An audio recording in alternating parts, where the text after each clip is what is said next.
¿Sabía usted que el día después de Navidad, el próximo 26 de diciembre, se activa la zona de bajas emisiones en la ciudad? ¿Sabía usted que esta medida lleva implícita la eliminación de la hora? ¿Lo sabía usted? ¿Alguien le ha informado?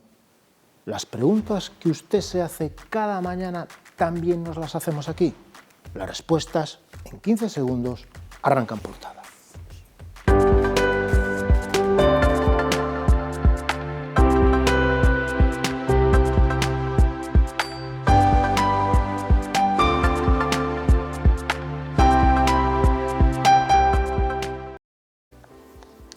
Buenos días, señoras y señores, bienvenidos al programa 2502 de En Portada, un espacio que aborda la actualidad ourensana bajo la mirada, bajo el prisma de nuestros contertulios. Pero antes, como es habitual, repasamos la portada de La Región, cuyo titular principal dice así: Tomé deja la presidencia de la Diputación de Lugo, pero no la alcaldía de Monforte.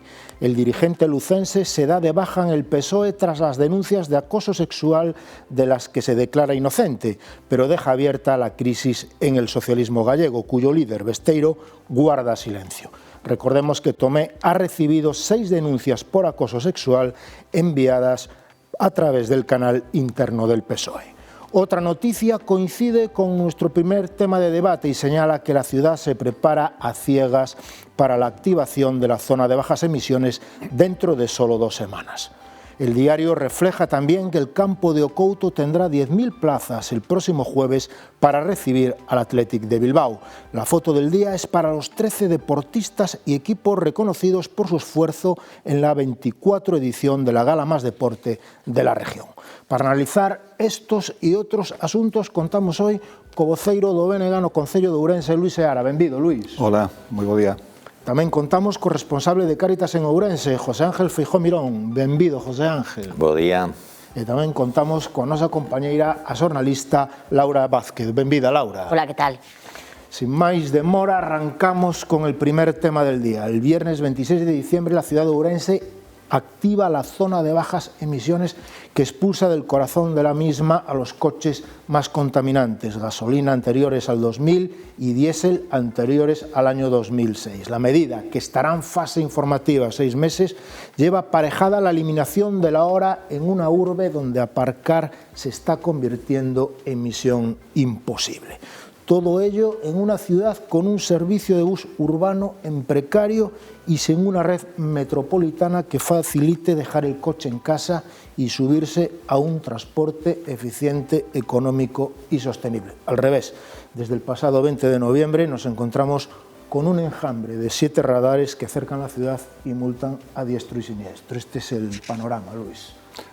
Bueno, un panorama interesante, cando menos, ¿no?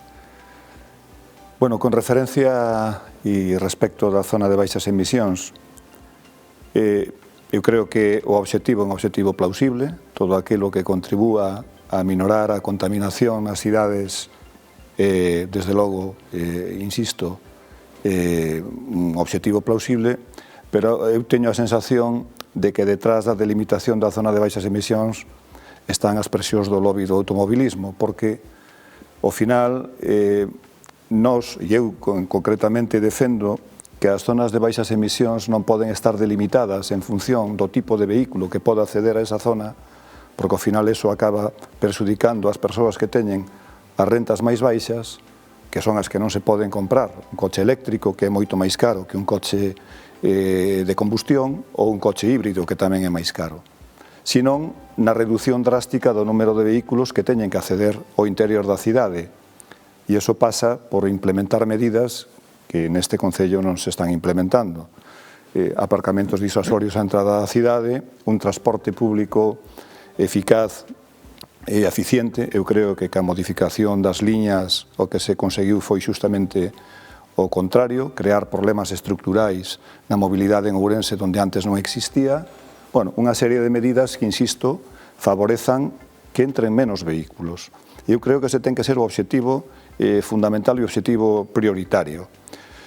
Eu creo que sí hai que delimitar a entrada de vehículos á zona histórica. A zona histórica convertiuse nunha sorte de autopista desde hai moito tempo Eu creo que aí temos que pôr os medios para impedir que os vehículos entren, solamente podan entrar os vehículos autorizados, pero despois no resto da cidade eu iría máis por outro tipo de políticas, como por certo están a facer en Pontevedra. Eu creo que Pontevedra é agora mesmo a cidade paradigma da mobilidade a nivel mundial.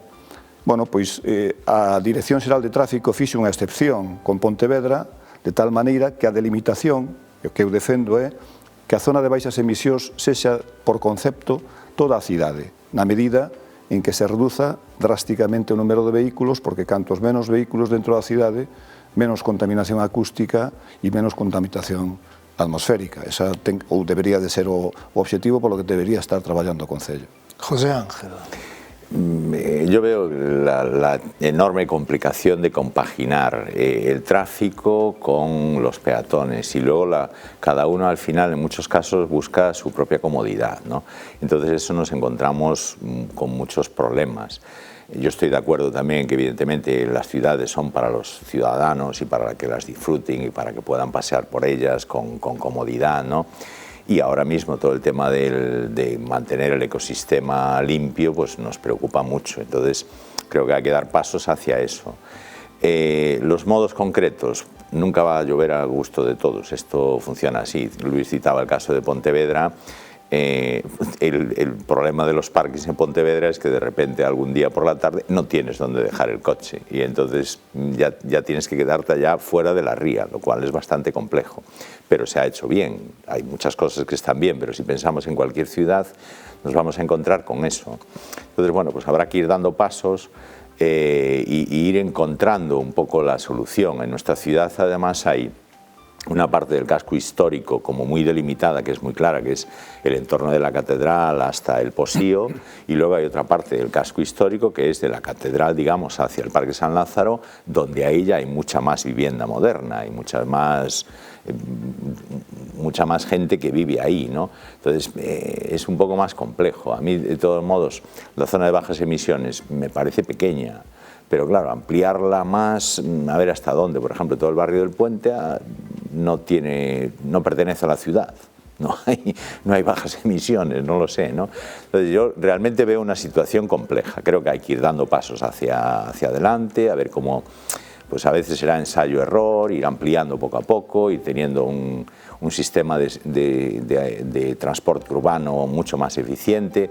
Lo que hablaban de los parques disuasorios es que pensar aparcar en la zona del puente es una especie de locura, es decir, ir a coger el AVE según a qué hora corres el riesgo de o vas con media hora de antelación o de repente no tienes dónde dejar el coche. Entonces, bueno, todos son cuestiones que hay que ir solucionando para ir dando pasos hacia esto, que creo que es evidente que hay que ir mejorando la situación ambiental de la ciudad y para poder disfrutar más de ella. Laura. A mí o que máis me sorprende de todo, que me chama a atención moitísimo, bueno, chama a atención non, minto, que estamos acostumbrados a algo así, é que teña que ser o xornal La Región hoxe, en papel, o que responda ás dúbidas que temos todos, porque ninguén ten claro exactamente como vai a ser a zona, quen vai a ter permiso, quen vai poder entrar, quen non, máis alá dos titulares, non? Que, bueno, que é o que anda pola rúa, pero que pasa con si tes que levar o neno ao cole, que pasa os transportistas, todas esas medidas, non entendo como non hai unha campaña informativa desde o Concello, con buzoneo ou como queiras, pensando en que a maioría de habitantes da cidade e a maioría de persoas que conducen en Ourense teñen unha idade elevada, como non hai unha campaña que lles chegue, que nos chegue a todos a casa e donde se nos informe desas cuestións, que teña que ser o xornal hoxe, que abras as páxinas para enterarte como vai a funcionar.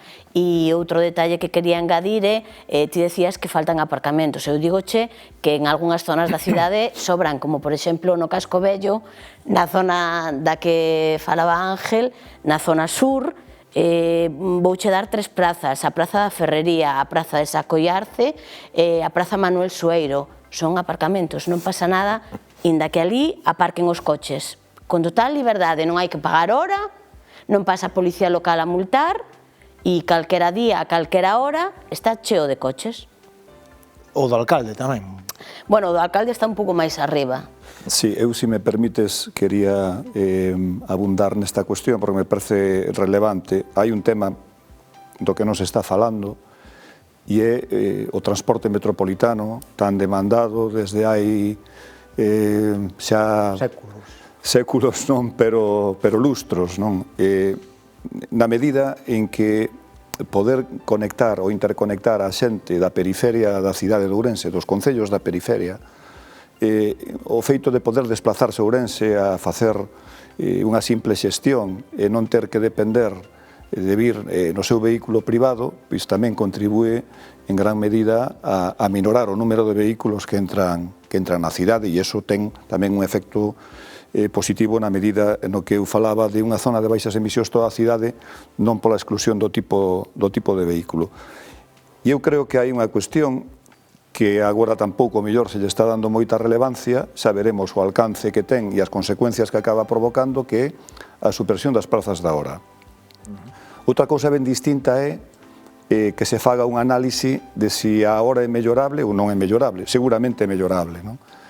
Pero a hora nace para evitar o que lle chaman a circulación de rotación nas cidades, non? Porque os vehículos, cando non atopan onde aparcar, están dando voltas e voltas e voltas e voltas, e ao final acaban provocando o que se chama tráfico de axitación, non? E despois hai outro problema co tema da hora, que a ver tamén como se resolve. A ordenanza da hora e a do guindastre é exactamente a mesma. Eu non sei se, porque tampouco coñezo ningún informe que diga que se pode segregar unha parte da ordenanza, non? De maneira absolutamente, bueno, pois cando menos curiosa, non? Entón, aí hai tamén un problema que saberemos como se resolve, pero esas dúas cuestións que quería apuntar creo que son importantes. Transporte metropolitano creo que xa é unha necesidade importantísima, dá má sensación de que eso sigue estando en cueiros, e o tema da hora, que non acabo de ver eu como se pode separar unha parte da ordenanza sin máis, non? Se temos un servicio de bus en precario, cunha reordenación recente que será todavía moitas dúbidas, non? Se non temos transporte metropolitano, co cal impide que 8.000 traballadores que veñen todos os días aquí a este polígono poidan prescindir do seu coche. Ese por riba, xa temos dificultades para aparcar e ora elimínase a hora, que pode pasar a partir do 26 de... Pois que as cousas vayan a peor. E, por certo, e xa anuncio, xa o dixen no pleno do Concello, que co tema da renovación da concesión do transporte público urbano de Ourense podemos acabar volvendo á casilla de saída. Creo que Avanza xa presentou un recurso pedindo a anulación do concurso. Eu xa dixen que había demasiadas dúbidas a respecto da legalidade do proceso, e teño a sensación de que eso pode tumbarse, non sei, no ámbito administrativo non, evidentemente, pero no ámbito judicial sí, e, por tanto, volveríamos á peor das situacións posible, cunha concesión en precario, máis cara e probablemente peor. Bueno, outro tema que quería apuntar é que os placeiros xa recibiron a notificación do goberno de Pérez Jácome para que desaloxen a Alameda en 30 días, concretamente o 9 de xaneiro do 2026. O alcalde di agora que o convenio de xestión do mercado expirou o 5 de abril de 2022. Os placeiros xa anunciaron que solicitarán medidas cautelarísimas que suspendan esta orde. O da praza é unha especie de, pois, que estamos un pouco alleos a toda esa, que nos informamos un pouco polos medios de comunicación, e resultanos difícil de entender. Que un edificio que vemos que polo menos por fora está moi bonito, inda que, bueno, hai toda unha parte que está sin axeitar, non? Pero chámanos a atención que eso non se poida poñer en marcha. Despois, por outro lado, tamén vemos a actitud dos placeiros. Bueno, eu penso que a moitos comerciantes lles gustaría ter un lugar no centro da cidade. O sea, porque realmente a plaza está moi ben situada. Entón, o que se paga, por exemplo, nun baixo, pois en calquera daquelas rúas ou na Plaza Maior, os baixos aquí les costan uns cartos, non sei os placeiros canto pagan polo seu posto, non? Entón, é unha especie de misterio porque eso non se pon en marcha. Sigue ocupando o Parque da Alameda aquelo que, vamos, non está feito para estar ali, non? E por outro lado vemos en moitísimos sitios como as plazas de abasto se convertiron nun centro tamén turístico, non? Por a oferta en moitísimas cousas. Entonces é un lugar que se lleve moitas posibilidades, claro, falta por arranxar todo o tema do Rianxo, todo o tema da Burga e tal, non? Pero como non hai forma de chegar a un acordo de que eso funcione? Laura. Bueno, eu estou esperando esa imaxe, non me gustaría vela, pero estou esperando esa imaxe de os antidisturbios entrando na Praza de Abastos, porque parece que é o que ele está esperando tamén, non? Provocar ese titular, esa imaxe dramática, ese ocupar minutos nas cadeas nacionais, non?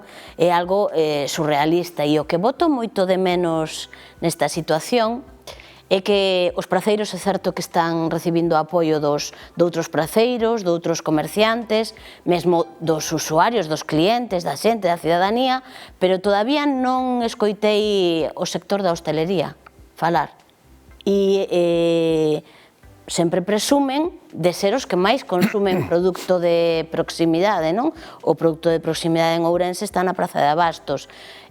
Sin embargo, si os vexo en actos co alcalde, actos nos que igual non estaba mal que se reivindicase aí que está pasando coa Praza de Abastos, porque non se nos explica máis, porque non se acepta esas propostas que poñen en riba da mesa a Xunta de Deputación ou mesmo os praceiros tamén.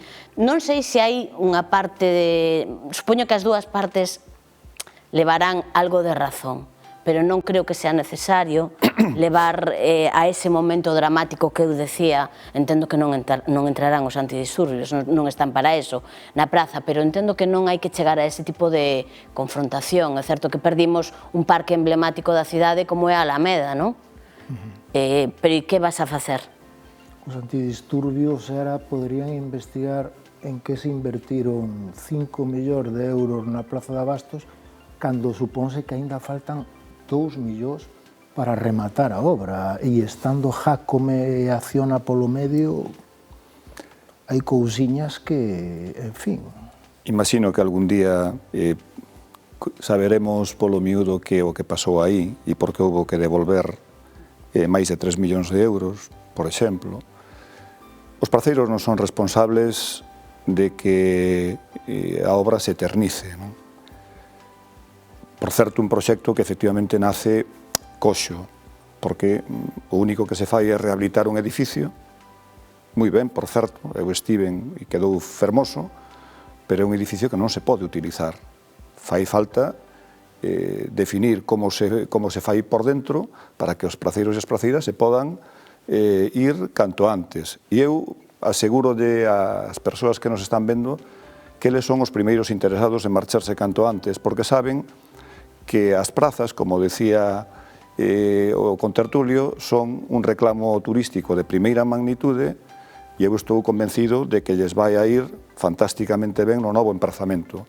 Pero para poder desenvolver o seu traballo con normalidade e con dignidade, porque estamos falando en moitos casos de produtos alimenticios, non de guitarras, teñen que irse para un sitio que reúna as condicións mínimas para poder desenvolver o seu labor. Efectivamente, un proxecto que nace coxo, queda a parte do Rianxo sin rehabilitar, a xente que chega ao corazón da cidade parece que chegas ao terceiro mundo, non? Eu creo que se perdeu unha oportunidade fantástica, e ademais a Praza de Abastos resposta ao modelo que polo menos eu defendo, non? Que é o modelo de economía circular, un modelo sustentable, un modelo de produto de proximidade. E ademais, e isto non se pode esquecer, porque estamos falando, efectivamente, de a ver cando se van os praceiros, aí estánse xerando máis de 200 postos de traballo, máis de 200 empregos. E a min pareceme unha auténtica barbaridade estar pondo en cuestión nunha cidade na que a precariedade laboral e a falta de traballo é a insignia desta cidade e desta provincia, estar pondo en cuestión 200 empregos, ou máis de 200 empregos directos. Por tanto, home, eu creo que aquí alguén lle ten que vir o sentido común. E se os praceiros non poden irse porque non reúne o edificio as condicións para irse, pues, home, se non é nun mes que sexan 2, pero eu creo que haberá a posibilidade de chegar a acordos con eles para decir, oye, presentado o plan funcional, que, por certo, presentaron un anteproxecto e o Concello aínda non lle contestou, para decir se nos vale ou non nos vale, e a partir de aí deseñar os postos que se vayan para aí, e aquí paz e despois gloria, e recuperamos, efectivamente, a Alameda para as veciñas e veciños. Eu estou desexando volver a ver a Alameda tal como era, e se pode ser mellorada, non? Pero estar culpabilizando aos praceiros e as praceiras, estar deslizando a idea de que non queren irse porque lles vai fantásticamente ben na Alameda, cando eu estou convencido de que lles iría moito mellor na nova Praza de Abastos, a min pareceme que non é de recibo, non? Si de algo son responsables os praceiros e as praceiras é de levantarse ás 5 da mañá para soster o seu medio de vida e ademais darlle a posibilidade de que vivan outras persoas que traballan neses postos, non? Eu creo que desos son responsables e sinceramente creo que aquí hai algo que é ou non confesable ou que está detrás de todo isto, e é que o actual alcalde defende un modelo completamente distinto ao modelo que defendo eu e que creo que defende unha gran maioría das veciñas e veciños de Ourense. Pero eu creo que aí detrás tamén hai unha cuestión económica que ás veces ou non hai se atreva a decir que é relativamente sinxelo pos alleos un pouco a toda esa historia. Os placeiros teñen que pagar algo por o seu posto. Se pagan un canon. Claro, entón eu penso que o problema foi o acordo desde o principio neso, porque todos aqueles postos que estaban non na zona do Rianxo, na outra parte, ali había tamén uns cuantos postos de placeiros, de carnicería, alguna floristería, algunhas cousas destas. Entonces, canto é o cano que pagan os placeiros e que lle exixe o Concello? Non sei se me refiro, é dicir, evidentemente eses postos faltan por arranxar unha serie de medios, polo que din, non? Que si cámaras frigoríficas, que si unha serie de cousas, non? Pero canto ten que pagar os placeiros según os metros cuadrados que utilicen? Porque ás veces tamén ás veces un ten a sensación de que querelo gratis. Algo pagan, non? Pero a min gustaríame saber o que pagan, porque algúns comerciantes que teñen alquilados locales ali en torno no Casco Vello, en torno á Plaza Maior, cheganse a pagar unhas cantidades moi altas por un baixo, Entón, canto se paga na plaza? Non sei se me explico, é dicir, estando de acordo en que supoño que os placeiros queden ir para ali, que hai un montón de postos de traballo, de acordo que é unha economía de produto máis cercano, non? Pero vamos, non sei cales son os términos. Bueno, primeiro, a Praza de Abastos é unha concesión pública do Concello, por tanto non é equiparable ao resto dos comercios do entorno. Os placeiros pagan un canon, que é o que está estipulado na concesión que se suscribiu nos seus días, non? Hai unha concesión a tantos anos con un canon anual que me imagino que se revisado anualmente segundo o IPC, non? Bueno, pois eso que está na concesión, os termos da concesión son eses. Pero eu teño a sensación que parte do problema está aí, parte, sona a min. Bueno, a concesión... Bueno, eu creo que a parte o problema está en que o alcalde non quere ali os praceiros, o alcalde quere apostar por outro modelo de xestión da Praza de Abastos, dice, coméntase, rumorease que está falando con algunha superficie coñecida, e esa é a razón de ser de todo este problema, non? Porque aos praceiros quedanlle todavía uns anos da concesión. De feito, a concesión cando se foi para Alameda paralizouse. Por que? Pero algúns renunciaron, eu che decía, algúns dos placeiros que había na zona da plaza, que non a do Rianxo, do outro lado, renunciaron ás súas plazas. Por eso digo, é dicir, realmente non sei en concreto como estaba acordo, pero sí sei porque coñecía algúns que tiñan postos ali e dixeron, non nos compensa o que temos que aportar económicamente, bueno, pues non nos compensa ou non nos favorece. Entonces, aí penso que tamén hai que mirar. Eu creo que... Aquí o problema é o traslado, non está en discusión tanto o que aportan. Isto está suxeito a un convenio que, por certo, tiña 90 millóns de pesetas daquelas todavía de perdas, que era o que perdía cando a Plaza de Abastos, cando era propiedade municipal, perdía 90 millóns de pesetas ao ano. Solamente a proposta dos placeiros actuales foi a concurso naquel momento, preto do ano 2000. Por certo, a parte do que pagan de canon, teñen uns gastos superiores a 200.000 euros, pero tampouco, tamén hai que valorar os gastos que supón a Plaza de Abastos, pero bueno, un pouco o que se trataba un pouco aquí era de eu non me imagino un alcalde dunha ciudad en guerra cos seus placeiros, non? Que é un pouco a imaxe de confrontación que estamos transmitindo, igual que outra historia que vou a plantexar agora que tamén ten que ver ca confrontación. O vindeiro xoves Ourense vai estar nos medios de comunicación por un partido de fútbol co Atleti de Bilbao. Imagínome os miles de galegos e ourensáns que están no País Vasco e escoitan o alcalde de Ourense sin vir a conto decir que o Atleti de Bilbao é un club xenófobo e que tocou a pedrea, porque non tocou o gordo que sería o Real Madrid ou o Barcelona, un equipo que, por certo, está en Champions e que onte empatou co actual campeón da Liga de Campeóns. Bueno, sin vir a conto non. Non subestimemos ao alcalde. O alcalde non fai nada por casualidade. El fai porque el quere estar permanentemente no centro da polémica. E xa non é a primeira vez que acontece algo así, de tal maneira que acaba saindo hasta no chiringuito, non? Bueno, pois iso é o que busca el, notoriedade. É que saiu no chiringuito. Bueno, pois el o que busca é a notoriedade. A partir de aí, a min, o de que nos tocou a pedrea, pareceme, bueno, ou pode ser, non lle dou demasiada relevancia se iso se entende no contexto de que efectivamente, home, que che toca o Madrid ou Barcelona por o número de aficionados que ten, pois claro, probablemente sería o obxecto de desexo de calquera clube, non? Pero podes decir que che tocou o cuarto premio ou o quinto premio, non unha pedrea. Primeiro, non é a pedrea. Non é unha pedrea. Non é a pedrea na medida... Sería con todos os respetos... Xa, pero para min eso non é o grave. Primeiro, non che toca a pedrea na medida en que o Atlético Club de Bilbao é o segundo equipo que máis Copas do Rei leva gañado na historia. O sea, un equipo copeiro por excelencia. Probablemente tocou o peor equipo que lle podía tocar a Ponte. Pero bueno, para min o verdadeiramente grave das súas reflexións é que diga que é un equipo xenófobo porque fai unha política de canteira e, de feito, bueno, estes días podemos ver que hai persoas negras que xogan no Atlético Club de Bilbao. Por tanto, seguramente, fillos de persoas que tuveron que virse dos seus países de orixe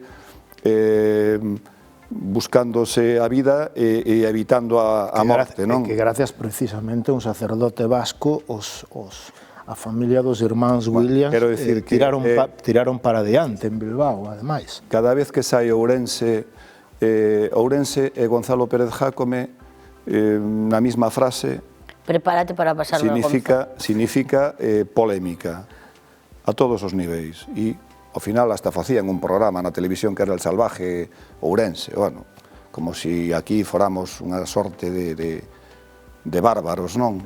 Cando estamos falando dunha cidade que é a cuna da cultura galega. Quería preguntar... No, todas esas declaracións que de alguna maneira mostran un desprecio a alguén, axudan a división entre as persoas e tal, evidentemente sempre son fora de lugar. A discusión sobre se é o mellor equipo que lle podía tocar ou non tal, é unha discusión futbolística onde os aficionados podemos entrar con moitas, pero de logo facer calquer tipo de manifestación que de alguna maneira nos sirve para separarnos, para dividirnos, para poñernos etiquetas, pois, moi boa non é, certamente. Bueno, antes de rematar unha breve por alusións, o pasado domingo a región publicou as contas da diócesis ourensans, titulada El cepillo de la Iglesia recauda cada domingo 17.000 euros en Ourense. Pero lo más llamativo, a mi juicio, es el siguiente párrafo firmado por Daniel Canal, que dice así: lejos de apagarse, pese a que la Iglesia perdió 3.400 fieles a lo largo de 2023, la colecta de los templos ourensanos no ha dejado de crecer. En 2024 se situó en 627.288 euros, creciendo un 3,6% respecto al año anterior. ¿Cómo se puede? A mí me llama la atención, eu cando vin o titular, dixen, concho, parecemos o Banco de España. E a realidade é que non é así, é dicir, baixou a xente, porque evidentemente a despoblación no ámbito rural é moi grande, o único que medrou é a xente da cidade, digamos, pero os povos baixaron moitísimo. Pero si é verdad que, bueno, que hai moita xente maior que conta que a Iglesia, que axuda a Iglesia, que a súa fe, que as súas limosnas, pois van axudando en moitas cousas.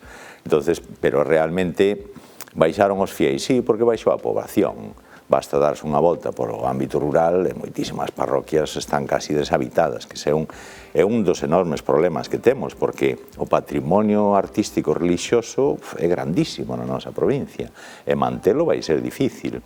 E despois, xa que medraron ao millor en números totales as limonas, pois ao millor é que se fían de nós e que das xestionamos ben. Por certo, estás de cuarto ou de quinto no ranking. Estás de cuarto ou de quinto no ranking. Casi. E se entras en Champions, pero andas por aí. No, vamos a ver, o que sucede é que a Iglesia sí que desarrolla unha labor moi grande. Eu son delegado de Cáritas e, bueno, pois en Cáritas na cidade, no rural é máis fácil, porque conocense as necesidades como moi de preto e os veciños axudan, no? Pero na cidade hai un montón de recursos sociais que sustentamos dende Cáritas, non? Entonces, bueno, pois a xente, hai moita xente que ás veces sin ir ao templo, sin ir ás parroquias ou ás iglesias, pois sí que nos axuda, bueno, pois porque ven que intentamos facer as cousas ben tamén con nosos errores, isto é así, pero bueno, fíanse de nós, que tratamos de xestionar ben, pero vamos, que non pensa a xente que temos unha fábrica de cartos, Por certo, falando de recursos sociais, quedousenos no tinteiro, quería tocar este tema, pero a ver se o podemos tocar mañán, que o tema deste home que apareceu morto, levaba morto 48 horas nun inmoble deshabitado na zona da Avenida das Caldas. Pero bueno, isto será xa para outro día, se tocamos 4 ou 5 temas. Non sei se queredes poñer o punto final, que xa estamos fora de tempo. Luís, un pequeno titular, un pequeno tuit. Bueno, pois xa que sacas ese tema, a indesexada soidade de moitas persoas acaba provocando situacións tan lastimosas como esa. José Ángel. Pois un pouco que todo isto que falábamos da zona de baixa de emisións tal, que axuden a ter un millor modo de vida, pero certamente se nos fixamos neste último que comentas, o millor modo de vida pasa por un acompañamento persoal das persoas, por unha cercanía entre nós. Laura. Que Ourense cada vez parece unha cidade máis deshumanizada e o único que quedan son as ourensás e os ourensáns, ao final. Até aquí en portada, non esquezan que poden seguir minuto a minuto que ocorre na nosa cidade, na nosa provincia, na web da región, laregion.es. Agárdolles e aquí, mañá, ás 11:30 horas. Moitas gracias por seguirnos.